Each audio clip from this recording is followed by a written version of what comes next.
So very good morning students. Today we are going to start a very important topic that is transistor as an amplifier.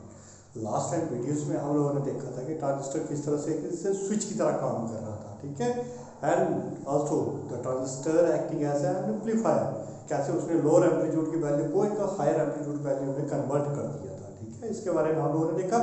तो now today we will going to the start the next new topic, the important use of the transistor that will act as an oscillator. अब oscillator का काम क्या होता है? Oscillator का काम है एसी करंट को कन्वर्ट करेगा वो किसमें? डीसी में। जैसे हमने लास्ट टाइम इसमें पढ़ा हुआ था, इलेक्ट्रॉनिक्स के ही पार्ट में हमने पढ़ा था कि हम कैसे एसी को डीसी में कन्वर्ट कर सकते हैं बाय यूजिंग द रेक्टिफायर। जब हमने डायोड्स के केसेस पढ़े हुए थे तो उसमें हमने देखा था कि रेक्टिफायर किसका काम करता था, वो किसी एसी सप्लाई को किस में कन्वर्ट कर देता था? डीसी में कन्वर्ट करता था, ठीक है। द सिमिलर मैनर अगर हमें उसी डीसी को वापस एसी में कन्वर्ट करना है तो हम किसका यूज करते हैं? We will use the oscillators, ठीक है। तो यहाँ पे आज हम स्टडी करने जा रहे हैं ट्रांजिस्टर एज एन ऑसिलेटर का यूज करने जा रहे हैं। तो बिफोर डिस्कसिंग दिस डायग्राम मैं कुछ एक पीछे वाले पॉइंट्स को आपको डिस्कस कर लेता हूँ, क्योंकि वो इसी पॉइंट में हमारे पास इम्पोर्टेंट डिस्कस किए जाएंगे।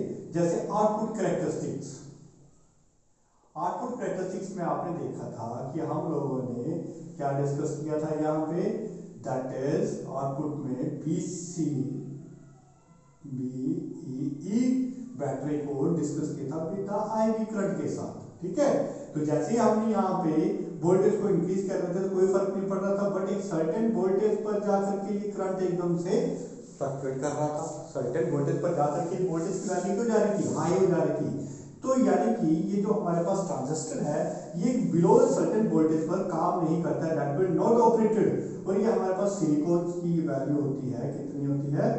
दैट इज 0.7 वोल्ट अप्रोक्सीमेटली हमारे पास सिलिकॉन के लिए वैल्यू आती है, दैट इज 0.7 वोल्ट।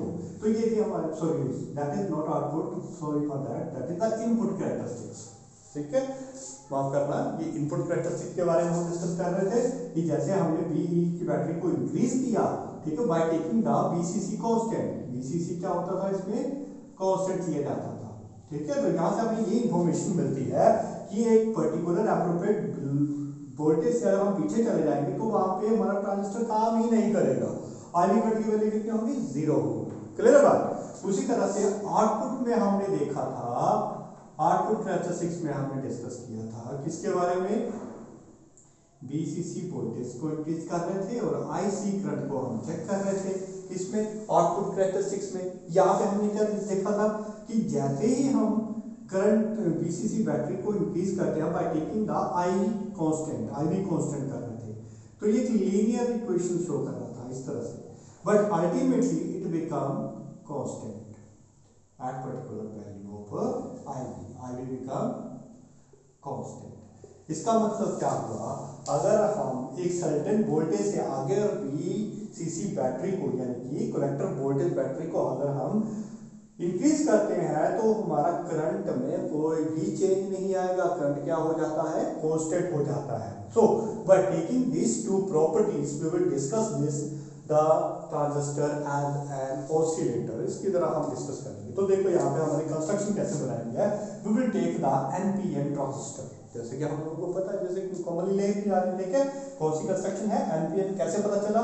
एरो हमने नीचे की तरफ लगाया हुआ है, तो एरो जिस तरफ लगा तो वो एन टाइप हुआ, तो ये दोनों एन टाइप हुए, बीच वाला कौन सा हुआ? पी टाइप हुआ, ठीक है। तो ये काम करेगा एमीटर का, ये काम करेगा कलेक्टर का, और ये काम करेगा बेस का, ठीक है। अब देखो यहाँ पे क्या किया हुआ है, हमने बेस सर्किट को कनेक्ट कर दिया हुआ है टैंक एलसी सर्किट से। ये होता है इंडक्टर। किसका काम कर रहा है? ये इंडक्टर का काम कर रहा है, ठीक है। कोयल जो बनाएंगे किसकी तरह काम करेगी? इंडक्टर की तरह। और ये लगा दिया साथ में मैंने कैपेसिटर। क्या लगाया है? कैपेसिटर। फर्दर इस सर्किट को मैंने क्या किया है? Forward wise. फॉरवर्ड वाइज है ना, देखो टू सर्किट है, पी में क्या होता है? होल्स। होल्स को कनेक्ट कर दी किसके साथ? पॉजिटिव टर्मिनल होता है बैटरी, और होल्स का मतलब पॉजिटिव चार्जेस, तो पॉजिटिव को पॉजिटिव के साथ कनेक्ट किया, तो ये कौन सा हुआ? फॉरवर्ड वाइज हो गया। क्लियर है? अब देखो एमीटर को यहाँ पे मैंने ग्राउंडेड कर दिया हुआ, और कलेक्टर के साथ मैंने यहाँ पे एक और इंडक्टर कॉइल का यूज किया हुआ है। क्या किया है, एक और इंडक्टर कॉइल का हमने यूज किया है। Further this wire is connected to the, यहाँ पे हमारे पास एक बैटरी लगाई जाएगी, ठीक है, कौन सी, बीसीसी बैटरी। यहाँ पे कौन सा करेंगे हम, रिवर्स वाइज। रिवर्स वाइज कैसे करेंगे, अगर ये एन टाइप्स है तो एन टाइप्स को किसके साथ कनेक्ट कर देंगे, पॉजिटिव टर्मिनल उसका बैटरी, तो ये क्या बन जाएगा, रिवर्स वाइज। तो ये आ गया नेगेटिव, फिर ये आ गया पॉजिटिव, फिर ये नेगेटिव टर्मिनल, ये कनेक्ट कर दिया, ठीक है। ये बन गया हमारे पास बीसीसी बैटरी और ये बन गई बीबीबी बैटरी। क्लियर होगी बात सारी की सारी है। फिर this one is the soft iron core, क्या लगा है, सॉफ्ट आयरन कोर, जैसे हमने ट्रांसफार्मर के केसेस में पढ़ा हुआ है, तो ये क्या है, सॉफ्ट आयरन कोर है। और इसके साथ एक और इंडक्टिव कॉइल हमने यूज की है, from which we will take the output. हम क्या करेंगे, आउटपुट यहां से गेन करेंगे। क्लियर होगी बात सारी की सारी। कंस्ट्रक्शन कैसे बनाएंगे, ये पूरी पूरी कंस्ट्रक्शन, ठीक है। अब इसी को हम डिस्कस करते हैं कि हाउ इट विल वर्क, ठीक है, by taking the under the consideration of these two characteristics. याद रखनी है आप लोगों को, अभी इसका यूज बताएंगे कैसे होता है, ठीक है। तो देखो यहाँ पे क्या करेंगे, जैसे हम यहाँ पे की को टैप करते हैं, यहाँ पे की को मैंने क्या किया, टैप कर दिया। जैसे ही की टैप हुई तो क्या हुआ, यहाँ से एक कलेक्टर करंट फ्लो करना स्टार्ट कर देगा, ठीक है, वो very minor current, collector emitter current flow होना स्टार्ट करेगा।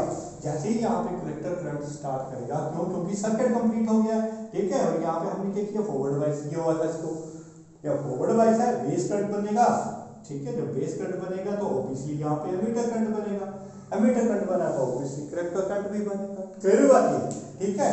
तो यहाँ पे जैसे ही कलेक्टर करंट बढ़ना शुरू होगा तो क्या होगा, यहाँ पे एक ईएमएफ प्रोड्यूस हो जाएगा। क्या प्रोड्यूस हो जाएगा, ईएमएफ। और इस सॉफ्ट आयरन कोर की वजह से ये इंड्यूस्ड ईएमएफ इस कॉइल को भी इफेक्ट करेगा। जैसे हमने फैराडेज की इक्वेशंस पढ़ी हुई थी, फैराडेज की इक्वेशन के अकॉर्डिंग अगर हम दो कॉइल्स को रख देते हैं इस तरह से, एक कॉइल ये है और दूसरी कॉइल ये रखी हुई है मैंने, ठीक है। और इस कॉइल में मैं गैल्वेनोमीटर लगा देता हूँ और इस कॉइल में भी क्या हो रहा है, एक बैटरी सप्लाई दे देता हूँ, ठीक है।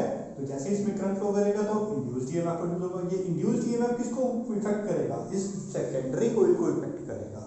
इन द सिमिलर मैनर जब यहाँ से करंट फ्लो हुआ तो इस कॉइल के अंदर भी क्या होगा, करंट चेंज हो रहा है। करंट चेंज हुआ तो उसका मतलब क्या होगा, यहाँ पे इंड्यूस्ड ईएमएफ प्रोड्यूस होगा। क्यों इंड्यूस्ड ईएमएफ प्रोड्यूस होगा, धीरे धीरे क्या होगा, इस कलेक्टर करंट की वैल्यू जो वो बढ़ रही है with the lapse of the time के रिस्पेक्ट में कलेक्टर करंट की वैल्यू क्या हो रही है, इंक्रीज कर रही है।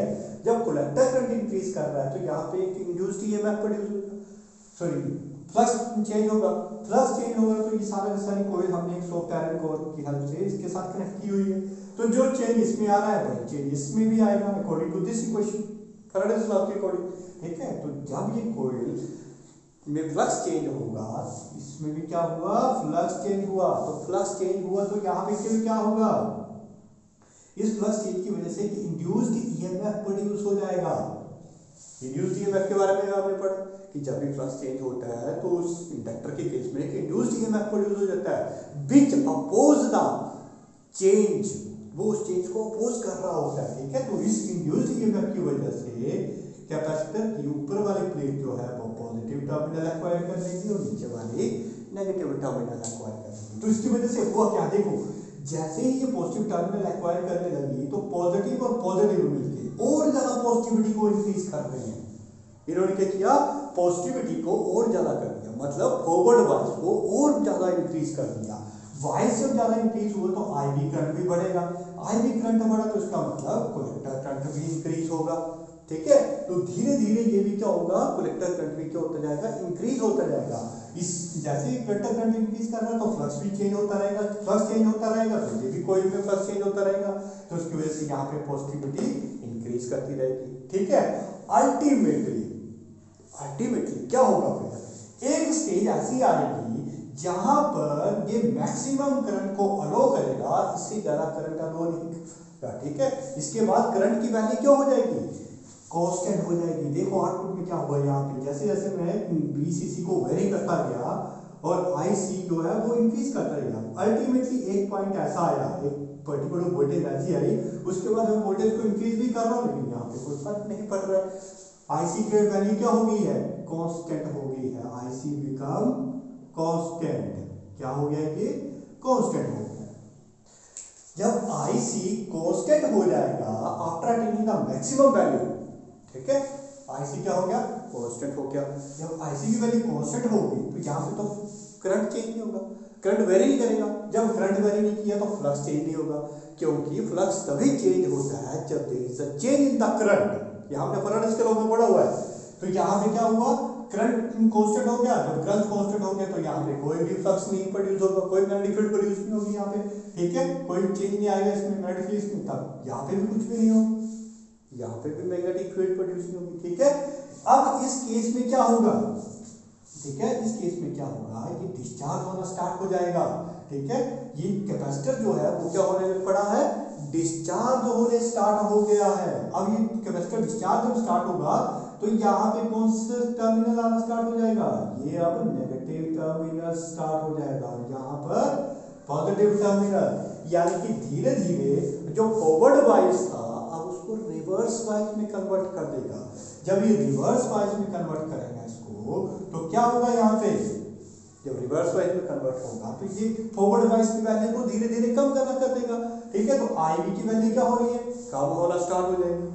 जब आईवी की वैल्यू कम हुई तो कलेक्टर करंट भी क्या होगा? अब कांस्टेंट वैल्यू मैक्सिमम वैल्यू से फिर वो धीरे धीरे कम होना शुरू हो जाएगा, ठीक है। अल्टीमेटली फिर से करंट में क्या हुआ? वेरिएशन हुई। करंट में क्या हुआ? वेरी किया ना करंट। जब करंट वेरी किया यहाँ पे तो फिर से क्या हुआ? यहाँ पे फ्लक्स चेंज होने लग पड़ा। अब इस सोफ्ट आयरन कोर की वजह से इस L2 में भी क्या होगा? फ्लक्स चेंज होगा। फ्लक्स चेंज हुआ तो फिर से ये क्या करेगा? इसको चार्ज करना स्टार्ट कर देगा, बट इन रिवर्स डायरेक्शन में। कैसे किया? रिवर्स डायरेक्शन में ये इसको चार्ज करना स्टार्ट कर देगा, तो उसकी नेगेटिविटी को और बढ़ाता चला जाएगा, ठीक है। और ज्यादा इसको नेगेटिव कर रहा है, फॉरवर्ड वाइज था पहले, फिर फॉरवर्ड वाइज से उसको लेस फॉरवर्ड वाइज करने लग पड़ेगा। इन दैट वे हमारा जो इंसुलेटर काम करता है। अब आप बोलोगे सर यहाँ पे आउटपुट तो हमें पता ही नहीं, तो देखो आउटपुट कैसे काम करेगी। अब यहाँ पे हम ले लेते हैं आउटपुट। जब स्टार्टिंग में हमने क्या किया था? इसको फॉरवर्ड वाइज किया था। ये पॉजिटिव टर्मिनल बैटरी था, उसमें बड़ा ज्यादा फॉरवर्ड वाइज करते गए, तो यानी कि हमारे पास आईसी की वैल्यू जो इंक्रीज करती गई अल्टीमेटली ये कांस्टेंट हो गई थी, कांस्टेंट हो गई थी हाईएस्ट वैल्यू पर जाकर के। उसके बाद कोई चेंज नहीं आया था। फिर क्या होने लग पड़ा? ये डिस्चार्ज होने लग पड़ा। जैसे जैसे ये डिस्चार्ज होने लग पड़ा तो इसकी वैल्यू फिर से कम हुई। अब ये कम कहां तक होगी? अरे ये कम कहां तक होगी? इस इनपुट वोल्टेज तक। कहां तक? इससे बिलो पीछे वोल्टेज में ये कोई काम ही नहीं करेगा। जैसे ये नेगेटिविटी एक्वायर कर रहा है तो इसको फॉरवर्ड वाइज कोई कर रहा था, कम कर रहा था। अल्टीमेटली कहां तक कम करता रहेगा? ये फॉरवर्ड वाइज करंट कहां तक इन्फ्लुएंस करता रहेगा? कम होता रहेगा इस पर्टिकुलर पॉइंट तक। यहां तक आएगा, यहाँ पे करंट की वैल्यू 0 हो जाएगी, उसके बाद ये कोई काम नहीं करेगा, कांस्टेंट हो जाएगा फिर से ये। अल्टीमेटली फिर से क्या होगा? फिर से हमारे पास ये रिवर्स डायरेक्शन में काम करेगा, ठीक है। अब फिर से कलेक्टर करंट बढ़ेगा, कलेक्टर करंट बढ़ेगा तो फिर इसको इंड्यूस करेगा। इसकी इलेक्ट्रोमैग्नेटिक इंडक्शन की हेल्प से यहाँ पे चेंज आएगा तो फिर से ये पॉजिटिव प्लेट बनती जाएगी। फिर से ये फॉरवर्ड वाइज को लो करेगा, यानी कि अब करंट फिर से इंक्रीज करने लग पड़ेगा इस तरह से। तो इस तरह से हमने एसी सर्किट को किस में कन्वर्ट कर दिया? डीसी करंट को किस में कन्वर्ट कर दिया? एसी आउटपुट में कन्वर्ट कर दिया। So this one is the complete working of the transistor as an oscillator. Simple सी मैकेनिज्म है। इनपुट आउटपुट कैरेक्टरिस्टिक्स माइंड में रखो। जब मैक्सिमम करंट आ जाएगा आईसी का, उसके बाद वो सैचुरेट हो जाएगा तो ये आएगा मैक्सिमम कांस्टेंट। यहाँ पे आईसी क्या हो जाएगा? कांस्टेंट, और मैक्सिमम वैल्यू होगी इसकी, ठीक है। और यहाँ पर ये क्या होगा? आईपी की मैक्सिमम वैल्यू होगी, ठीक है। मतलब इससे बिलो आईपी करंट चलो ही नहीं करेगा, ठीक है। तो यहाँ पे हमारे पास ये इस तरीके से ये काम करता है। This one is the working of the transistor as an oscillator. I hope clear हो गया होगा सभी को। Thank you all.